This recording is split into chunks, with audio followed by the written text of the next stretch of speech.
Hi everybody, Shelly here. Today I'm going to share with you 3 ways that doing charcoal portraits has helped me improve my portrait painting. Scratch that. Let's make it 4 tips, so stick around to the end for that 4th bonus. As I discuss the tips, I will be working on this current charcoal portrait. Tip number 1. Working in charcoal has really helped me improve my composition by really getting me to think in terms of black and white, or think of it as darks versus light. Now, before I start any portrait painting, I like to take a piece of paper and just do some tiny sketches of thumbnails using only black and white. It's like creating a Newton, which is basically just a black and white image, and it really helps you to understand that where the lights are versus where the darks are is what guides your composition. It helps if you can group your darks and then group your lights. You don't want lights and darks scattered all over your entire composition unless you're going for a Jackson Pollock look.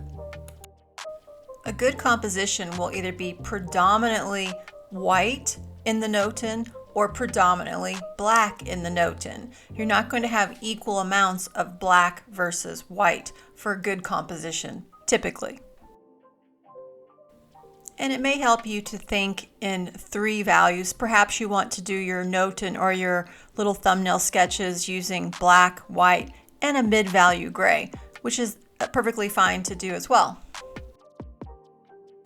There's a master artist, which I cannot think of his name at the moment, but he would always group his darks together in a way that if you took your finger and you went along the areas of the darks, they would always connect and they would guide you in and around the painting. Sometimes they would never even leave the painting. He would always make sure that the darks were touching another dark so that they stayed grouped together.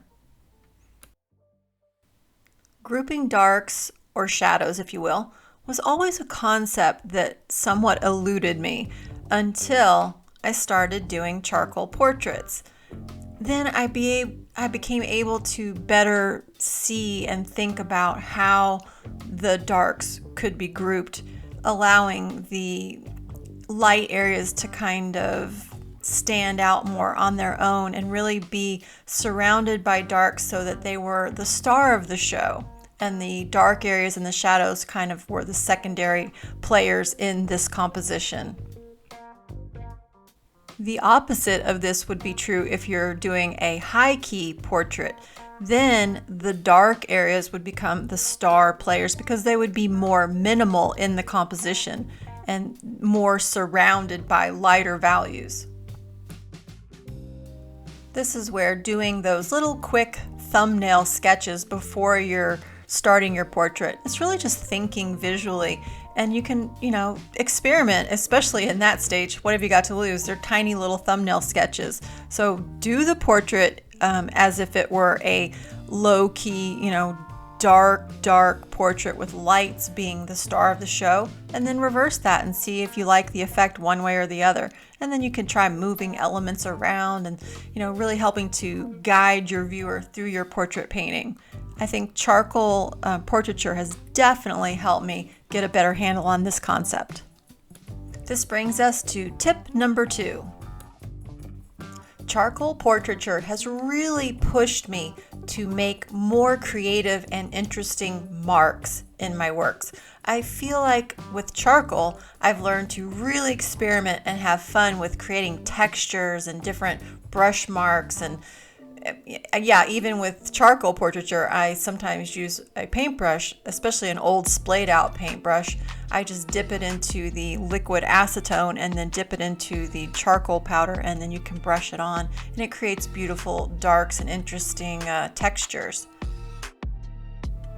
And with charcoal portraiture, I've kind of gotten used to creating these textures and different effects in my base layer or my background layer, and then drawing or working directly on top of those interesting textures that are creating the base. So in my painting, I will go ahead and, you can tone the canvas and you can create textures there, and then you can paint and work on top of that once it's dry. I've even gotten as creative as to put wet paint down on my canvas and then press lace into the wet paint and then pull it off, and that makes a really interesting texture. I let that dry and then I do my portrait painting directly on top of it. Also, to create interesting marks in my portrait paintings, I use things like bird feathers that I find lying in my yard. I've used like sticks and pine cones, all kinds of interesting things to just kind of roll or scratch into the wet oil paint. Charcoal portraits has definitely helped me find the fun in experimenting and making these interesting different marks. And then I make notes for future portraits of the different things that I've made marks with that I really liked. I think possibly there's even more opportunities for interesting mark making with oil painting. So I've started collecting unusual kitchen items, things from the garage. I've got some old chains, nuts and bolts, anything I can think of that I could press into the paint or scrape through it to help make interesting marks. So I have a whole shoebox that I've been collecting of these crazy items to make these cool marks with. And the beauty of making these crazy marks in oil painting is if you don't like it, you can just scrape it or wipe it off and then it's gone. Or you can paint over it a little bit so that it's not so intense. Whereas in charcoal portraiture, if you put down a pretty significant mark, it's more difficult to remove it. So I've learned to build marks up slowly in my charcoal, but I am fearless when it comes to mark making in my oil portraiture. Okay, time for tip number 3. This has to do with edges, and what I've really most discovered with the charcoal portraiture is that I need to limit the number of hard edges. I don't like seeing a lot of hard edges all throughout my portrait, especially when it comes to charcoal portraiture. So I thought about, should I apply that in my oil painting portraits? And I feel like yes, I should, especially the hard edges. Now, I believe we've spoke about this before and you guys probably know, and if you don't, then now you will. You need to have a variety of edges in your portrait paintings. So yeah, hard edges are great for helping to really call out an area. You want to use them perhaps in an area that you want to have as your focal point. And in portraiture, most often, more than not, it's the eyes. So that is an area that I really push the hard edges and putting my darkest darks next to my lightest lights, and that will really pull the viewer's eye to that area. So with that in mind, you want to limit the hard edges because you don't want a bunch of focal points throughout your portrait. Then that leads us to having more broken edges, soft edges, lost edges. If you go and you study the master portraits, you're going to see that they've pretty much done this. They've limited the hard edges and they have more variety in the soft and broken and lost edges. So if you look at the master portraits and you really focus on, you could count how many soft edges are there, how many lost edges are there, and look how they've composed them and used them to help guide the viewer through the portrait. Now I find doing charcoal portraits and oil portraits, I kind of approach them in a similar manner, whereas I often start with more soft edges than anything and a little bit of broken edge. And then I go back and look for the areas that I can put some hard edges and then some lost edges by really pushing shadow areas to help kind of swallow up an area that just really melts backward into that shadow. I especially like using the lost edges where I don't need to explain every little detail in an area. Like this hand, for instance, that I'm working on. I don't need to explain, the outer knuckle areas for the small fifth finger and the ring finger, and a little bit of that underneath plane where it moves into the cuff of the shirt. I can just let those areas get lost in the values that surround it. I don't need to explain that detail. It's not important to understanding the story that we're talking about here in this sketch.